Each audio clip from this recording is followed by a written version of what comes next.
Estimados hermanos, una vez más con ustedes. En esta noche vamos a tratar el tema Cristo es el sustituto de los pecadores. Cristo es nuestro sustituto.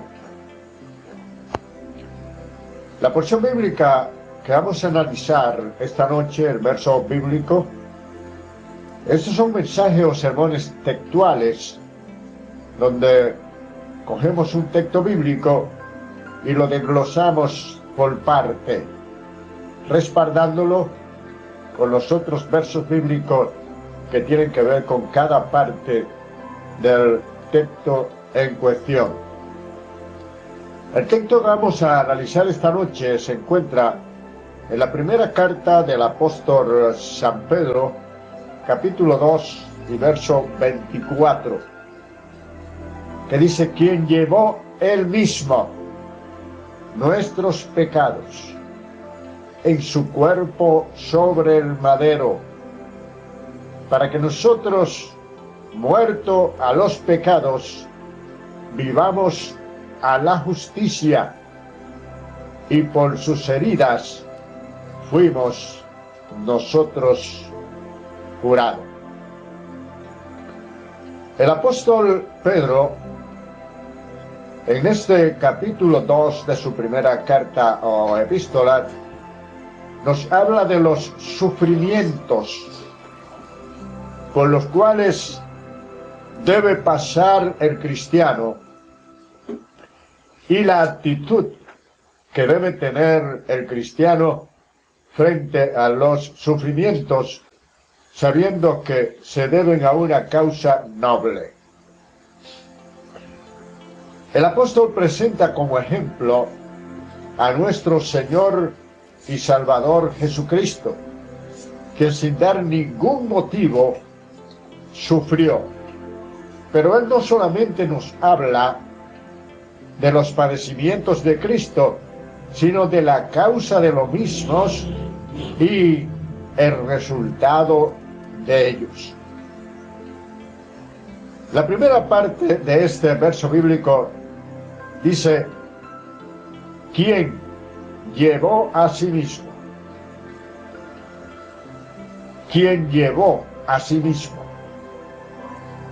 Estas palabras son una clara referencia al capítulo 53 y verso 12 del profeta Isaías, que dice: habiendo él llevado el pecado de muchos y orado por los transgresores. La palabra que tenemos aquí, él mismo, en el original griego son enfáticas y revelan que Cristo no hizo una obra expiatoria tomando o usando una víctima como en el sistema levítico, sino a través de sí mismo. Esta es la misma opinión o el mismo pensamiento que aparece en la carta a los Hebreos, capítulo 1 y verso 3. Dice que, habiendo él purificado nuestros pecados por medio de sí mismo. En el sistema levítico, los sacerdotes transferían sobre la víctima que sacrificaban los pecados de los penitentes. Sin embargo, Cristo Jesús ofició como sacerdote y como víctima. Encontramos en el capítulo 9, allá en el verso 12 de la carta a los Hebreos, donde dice que no por sangre de machos cabríos ni de becerro, sino por su propia sangre entró una vez y para siempre en el lugar santísimo, habiendo obtenido eterna redención. Este es el mismo pensamiento que ocurre una vez más allá en el capítulo 2, verso 6 de la primera carta del apóstol San Pablo a Timoteo, donde dice que él se entregó en rescate a sí mismo, en rescate por todos. Él se entregó, el cual se dio, se entregó a sí mismo, en rescate por todos. ¿Pero para qué fue que lo hizo? Dice, quien llevó nuestros pecados. El drama del Calvario realmente fue a causa del pecado de los hombres.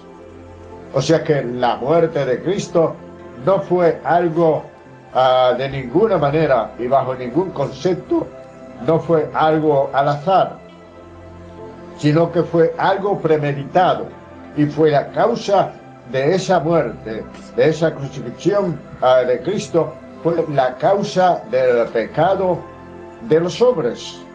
Los pecados nuestros fueron los que provocaron la muerte de Cristo. Cuando nosotros buscamos al capítulo 1, allá en el verso 29 del Evangelio según San Juan, Juan el Bautista presentando a Jesús dijo, he aquí el Cordero de Dios que quita el pecado del mundo. De manera que la muerte de Cristo no fue accidental, fue por causa del pecado.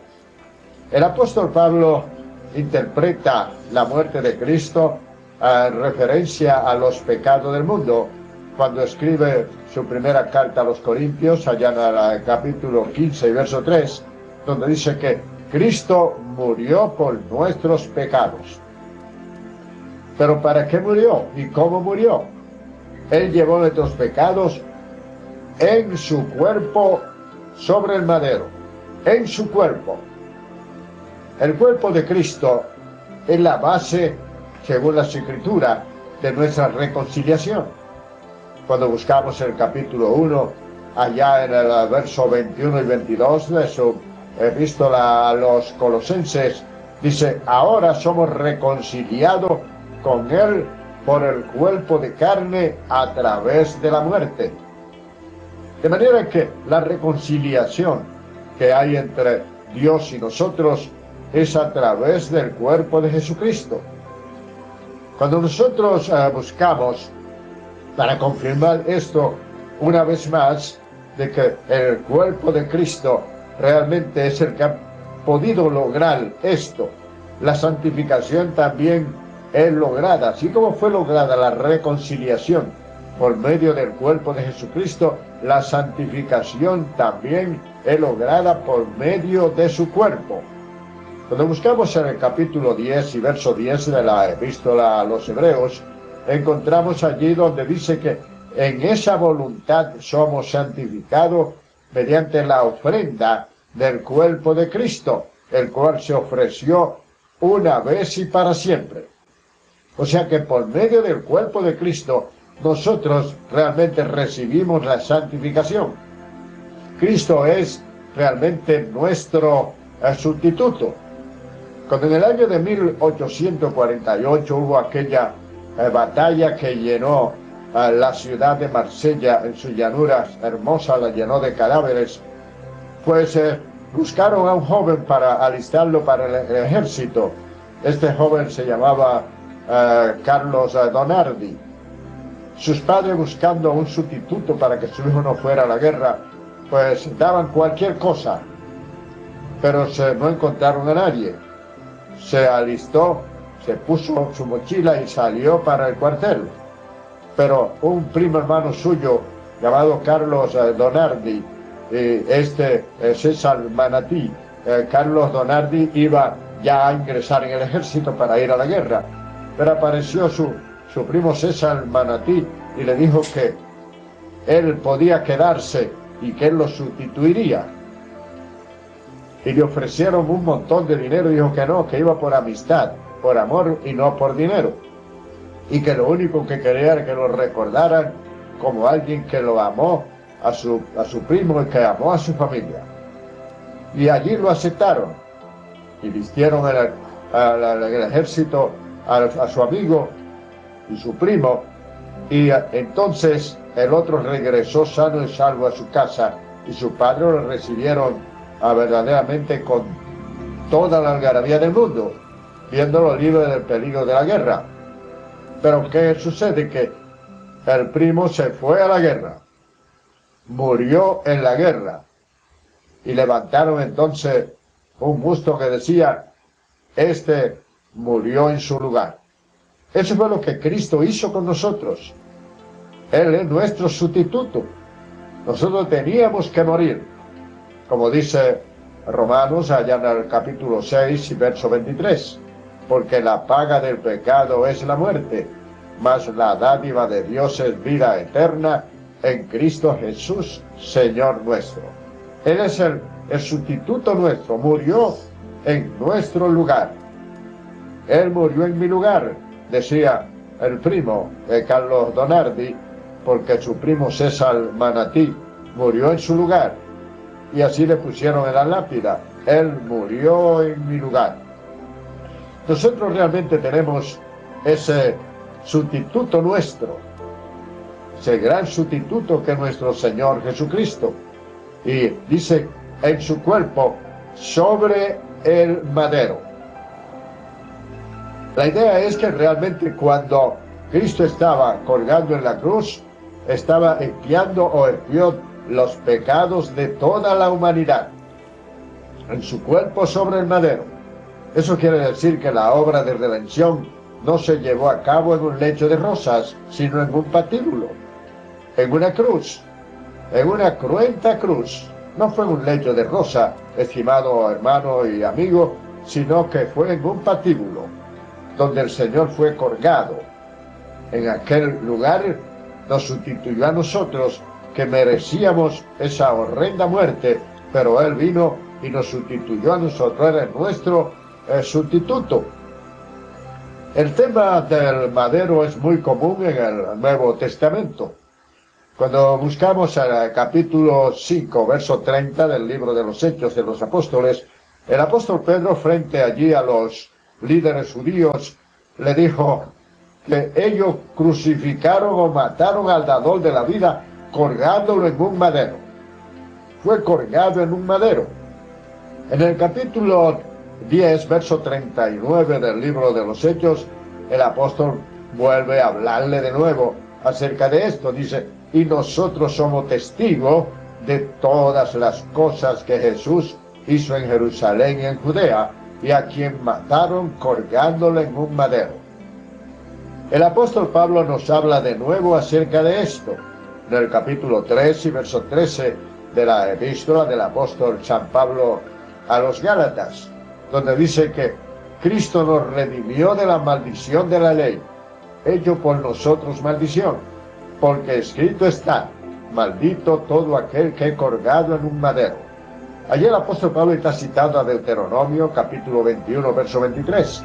Dice que cuando crucificaban a alguien, lo colgaban en un madero, tenían que quitarlo antes de la noche y no podían dejarlo pasar la noche en el madero, porque eso traía maldición sobre la tierra.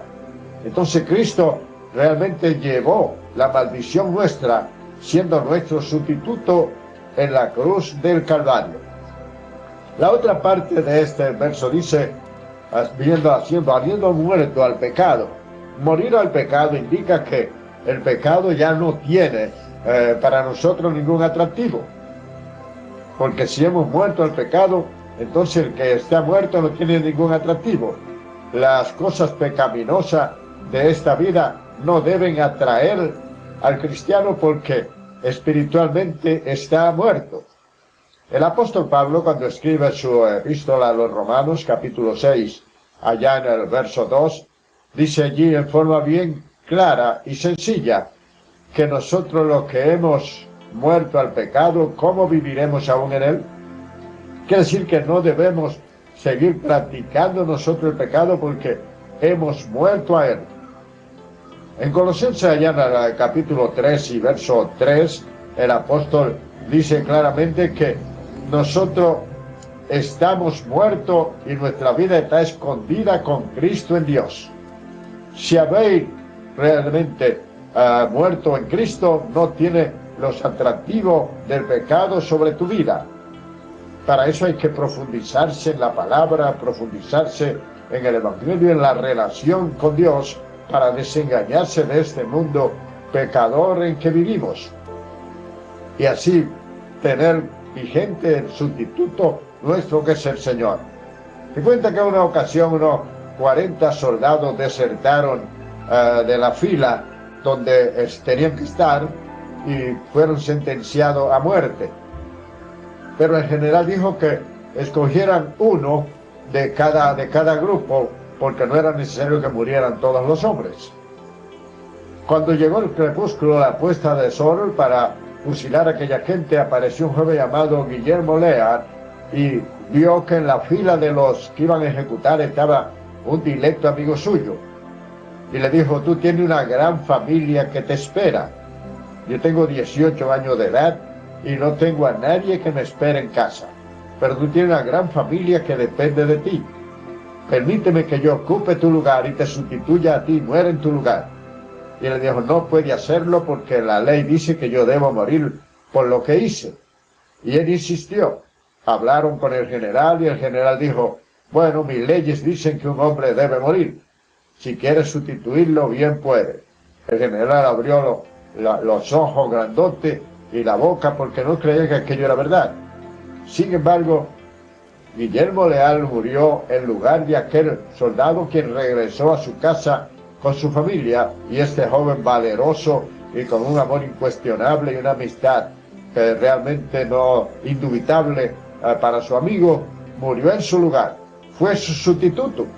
Eso fue lo que Cristo hizo. Nosotros éramos rehenes de condenación y estábamos en el pelotón de fusilamiento, en el paredón de fusilamiento, pero Cristo vino y ocupó nuestro lugar para ser nuestro sustituto, para que nosotros pudiéramos ser salvos y libres de la pena de muerte que pendía sobre nosotros.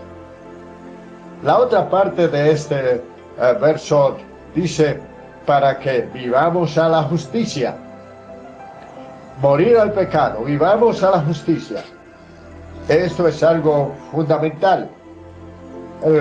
La conversión es un rompimiento fundamental con el pecado. Es renunciar al pecado y caminar con Cristo hasta la eternidad, perseverando hasta el fin. Vivir para la justicia. La vida cristiana tiene dos aspectos: morir para el mal y vivir para el bien. Esto lo explica muy bien el apóstol Pablo cuando escribe su epístola a los Gálatas, capítulo 2 y verso 20.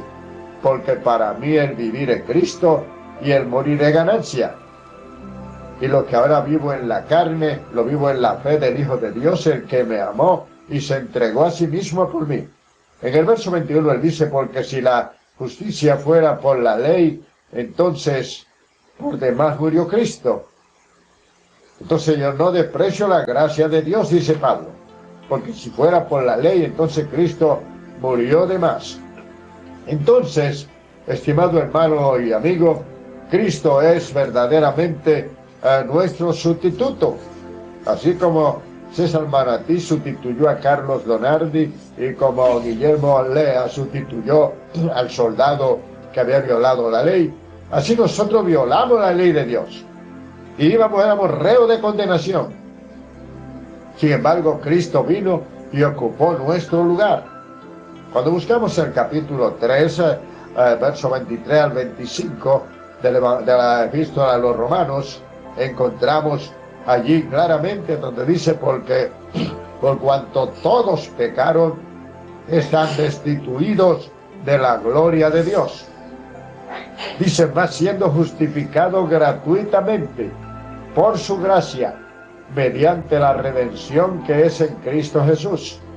Dice: a quien Dios puso como propiciación por nuestros pecados por medio de la fe en su sangre. Nosotros somos salvos por pura gracia, como dice Efesios allá en el capítulo 2, versos 8 y 9. Porque por gracia sois salvos por medio de la fe.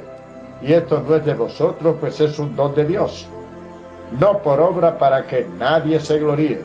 Por gracia sois salvos. La palabra gracia viene del término griego charis, que significa don inmerecido de Dios dado a los hombres. Jesucristo se presenta como un regalo de Dios. Romanos capítulo 3, capítulo 6, verso 23. Porque la paga del pecado es la muerte, mas la dádiva de Dios es vida eterna en Cristo Jesús, Señor nuestro. La palabra dádiva del griego dorea significa regalo. Jesucristo es el regalo de Dios a la humanidad. Evangelio según San Juan, allá en el capítulo 3 y verso 16, lo dice bien claro, porque de tal manera amó Dios al mundo que ha dado a su Hijo unigénito, para que todo aquel que en él cree no se pierda, mas tenga vida eterna. Jesucristo es un regalo de Dios para sustituirlo a nosotros, los reos de condenación, para que nosotros vivamos a la justicia. Realmente cuando el Señor nos sustituye y perdona nuestros pecados, no solamente nos capacita para abandonar el pecado, sino para vivir de acuerdo con la justicia de Dios. La otra parte de este verso bíblico nos dice, y por sus heridas fuimos nosotros curados. Por sus heridas fuimos nosotros curados. Esta es una clara referencia a Isaías capítulo 53, allá en el verso 5. Podemos verlo desde el verso 3 al 5. Dice que Él fue desechado y despreciado, varón de dolores, experimentado en quebranto, y nosotros le tuvimos como azotado y herido de Dios y abatido. Mas el herido fue por nuestras rebeliones, molido por nuestros pecados. El castigo de nuestra paz fue sobre él, y por sus llagas fuimos nosotros curados. Aquí habla de herida. La palabra herida es la traducción del término griego molos. Se escribe M-O-L-O-P-S, molos, y aparece solamente en este verso en todo el Nuevo Testamento. La palabra herida no aparece en ninguna otra parte en el Nuevo Testamento, excepto en esta porción bíblica, en este verso 24 del capítulo 2 de la primera carta del apóstol San Pedro. Usted lo busque y en ninguna otra parte va a encontrar en el Nuevo Testamento la palabra herida, del griego molod, que significa la marca de un látigo. Como el apóstol Pedro le estaba escribiendo, y los lectores, su mayoría, habían sido esclavos y muchos eran esclavos, estaban familiarizados con las marcas de los látigos de sus amos. Entonces estaban muy familiarizados con esto y lo conocían al dedillo. Entonces el apóstol aquí le enseña a ellos que Cristo realmente sufrió el castigo y llevó los latigazos para que nosotros seamos libertados. El apóstol San Pablo habla y dice que él ha sido azotado 2 veces, 40 azotes menos 1. Él sabía muy bien verdaderamente lo que era esto, y por eso dijo en Gálatas, allá en el capítulo 6, verso 17, de aquí en adelante ninguno me cause molestia, porque llevo en mi cuerpo la marca del Señor Jesús. Él llevaba en su cuerpo la marca del Señor Jesús. Eran las heridas que se le habían hecho. Cuando nosotros buscamos al capítulo 16 del libro de los Hechos, del verso 16 al 32, encontramos que mientras Pablo y Silas iban predicando el Evangelio, iban al templo a orar, había una muchacha que tenía espíritu de adivinación y le daba gran ganancia a sus amos. Era una esclava que era una clarividente y adivinaba. Y ella, miren ustedes que el diablo dice cosas, dice verdades para confundir. Ella dice, estos son siervos del Dios Altísimo que nos enseñan el camino de la salvación. Pero esto verdaderamente disgustando a Pablo, se viró a ella y reprendió a aquel demonio, y el demonio salió de la muchacha. Y viendo los amos de ella que habían perdido su ganancia, entonces tomaron a Pablo y a Silas y los presentaron a las autoridades. Lo golpearon miserablemente, cortaron sus espaldas, laceraron sus espaldas con el látigo y lo metieron en la cárcel, en la parte más profunda de la cárcel, y como si fueran locos le amarraron los pies en el cepo. Pero ellos cantaban allí al Señor, y a la medianoche hubo un terremoto y el carcelero pensaba, porque todas las puertas de la cárcel se abrieron, y el carcelero pensaba que se habían escapado a los presos y aló su espada para matarse, porque la ley romana decía que si alguien tenía bajo su cuidado un prisionero y lo dejaba escapar, pagaba con su vida. Pero Pablo le dijo: no te haga ningún mal, porque todos estamos aquí. Él, pidiendo una lámpara, se introdujo a la prisión donde estaba Pablo y dijo: varones hermanos, ¿qué haremos? Y él le dijo: ¿qué debo hacer para ser salvo? Pablo le dijo: cree en el Señor Jesucristo y serás salvo tú y tu casa. Y realmente el hombre se convirtió al Señor. Entonces Pablo tenía verdaderamente moral para decir que llevaba en su cuerpo la marca del Señor Jesús. Cuando buscamos el capítulo 14 del libro de los Hechos y del verso 17 en adelante, vemos que Pablo y Bernabé entraron allí a la ciudad de Listras e Iconio y allí sanaron a una persona enferma y comenzaron a quererlo endiosar, y ellos lo rechazaron y luego lo apedrearon y a Pablo lo arrastraron como muerto de la ciudad. Pero cuando se levantó de allí y volvió en sí, entró a la ciudad a confortar los ánimos de los discípulos y le dice, según el verso 22 del capítulo 14, que es necesario que a través de muchas tribulaciones entremos en el reino de Dios.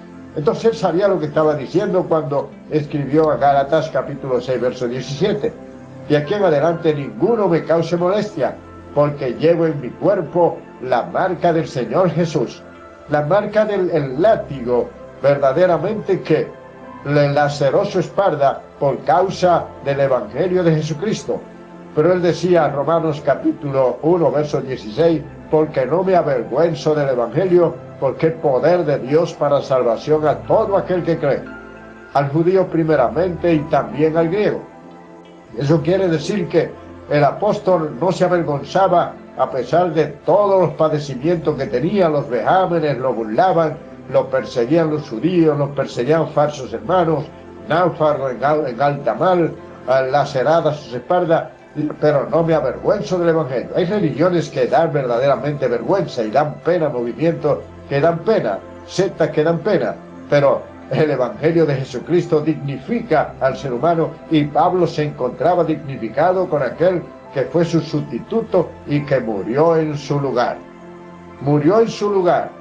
Y las heridas que realmente Pablo tenía en su cuerpo, él la vería como la marca del Señor Jesús.